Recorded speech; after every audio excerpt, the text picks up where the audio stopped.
Hey there guys, welcome back to the channel. In today's video, we are back on the Hawk 250 here.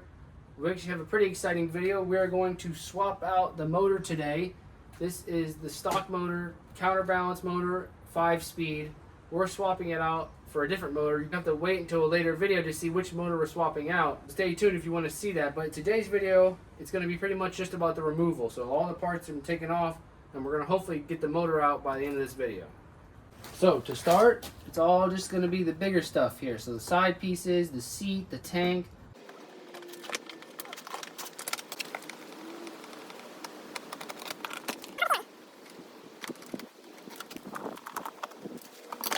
So with our seat removed, we can easily take off our saddlebags.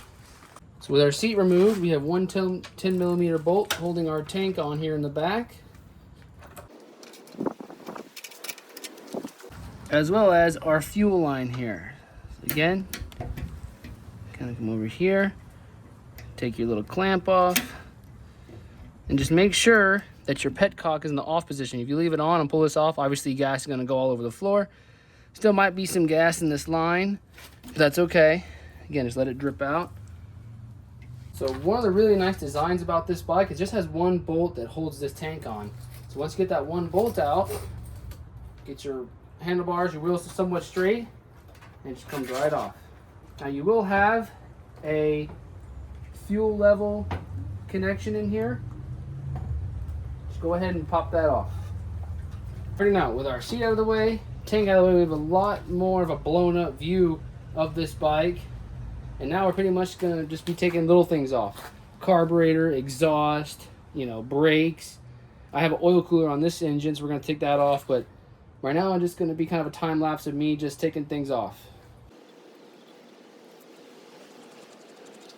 So for those of you who are wondering, this is actually the carburetor that comes on the Templar 250. I emailed the company about the carburetor, how it was blocked off. They sent me one for free, so I said, why not? I went ahead and just kept trying. I tried this carburetor out on this bike here for about 2 weeks. I really like it. So we're probably going to run this same exact carburetor on the new motor. So I'm going to set this aside.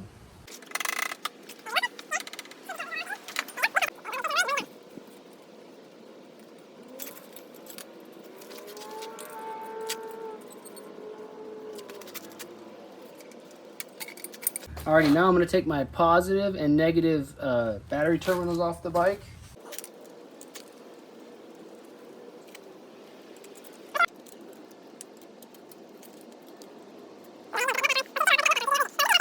There's no power running to this wire. So you don't have to worry about, I could touch the frame all day. There's no power. Only way this thing gets power is when you hit the starter button. The circuit basically goes from your battery to your relay, then to this wire. So this is protected. There's no power running through this wire. You can just set it aside. And now you have basically your stator connections here. Again, just take these off. Perfect. Those just came right off. So lastly, you're going to have your gear indicator. You just pull down this tab, pop it right out. So that's pretty much it. On these bikes, these carburetor bikes, they're so simple. You have just two connections here. You have your stator, and you have your gear indicator. And really, you don't even need this to run the bike. This is just for pleasure, really, just to tell you what gear you're in or neutral. But you do need the stator to run the bike. So just a little thing there, just a little thing to note.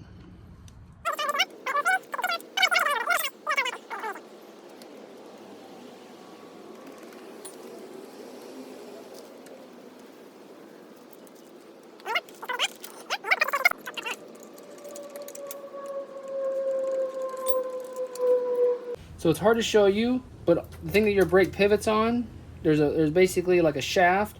You have a cotter pin there, and then you should have a washer on the back side, and then this whole assembly, oh, don't lose that stuff. This whole assembly should pretty much just slide right out. But see, it's under tension right now from everything. So we're gonna go ahead and do the same thing to this back one as well. So same basic thing here. You have your cotter key. You're gonna have a washer, and you're gonna have a rod here, or a pin, whatever you want to call it. And that lets that slide out. All right, so you have your pin, your washer, and your cotter key. So put it all back together so you don't lose it. Set it aside. All right, chain's off. So I'm gonna remove my oil now. This is not a mandatory thing to do, but since I have an oil cooler, it'll just make less of a mess if I can get this oil out of here before I start undoing cooler lines and whatnot.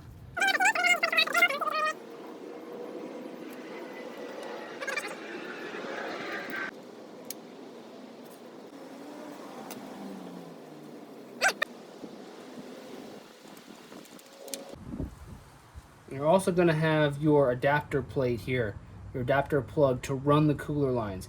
We're going to do a later video on how to install one of these kits. So with this off, just set this aside, and we're going to go ahead and put back the what came on the bike, which is your strainer here, which goes in the hole, spring like that, and then your cap. So it should look something like this, right, when it's going back in the bike.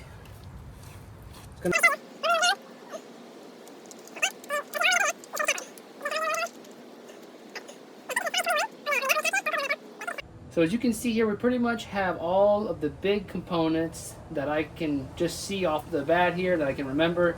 So we're gonna go ahead and start taking bolts off. We have a 10mm on the bolt side and a 12mm on the nut side. So we're just gonna pretty much go through all the bolts that we can and run them off with this.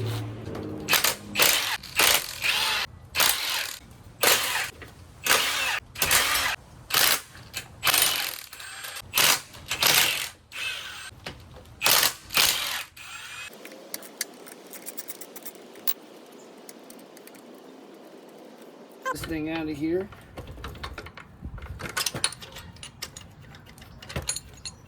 There you go. And again, try to leave it like this so you know when it goes back in the way it needs to be. Now we just have one more bolt holding this motor in. It's on the bottom here. So again, we're gonna have to kind of pick up on the motor. Watch your fingers though. And you just push this bolt out. And again, while you're picking up on the motor, it'll slide right out, right? So typically these motors are pretty heavy in the range of probably 60 to 80 pounds. So you need to be able to support it pretty good because you're gonna have to pick it up over some of these ledges and wiggle it. I'm guessing it's gonna come out to the left side here. So I'm gonna try to get myself in here, try to get myself situated in order to get it out.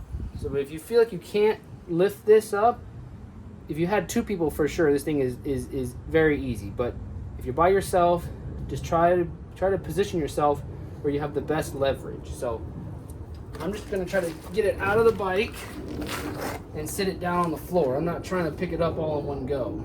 So we're here.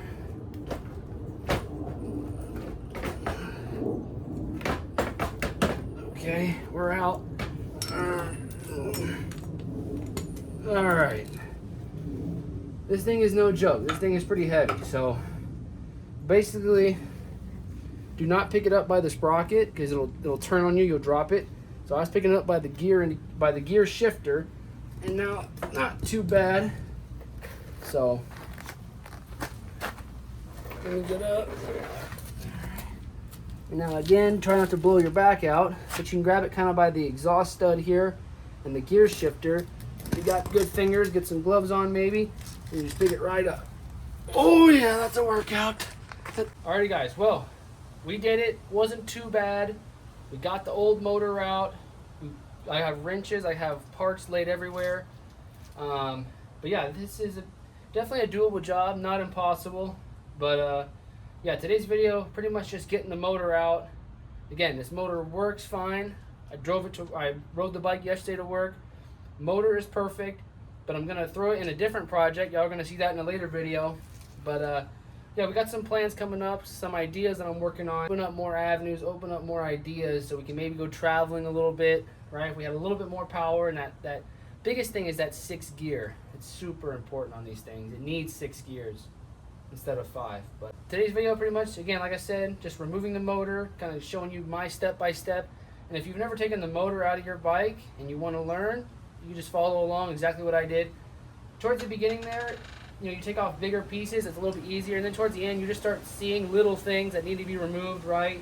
like the chain, the shifter, the kickstarter, the rear brake. Those are all just little miscellaneous things that kind of was going back and forth on each side of the bike.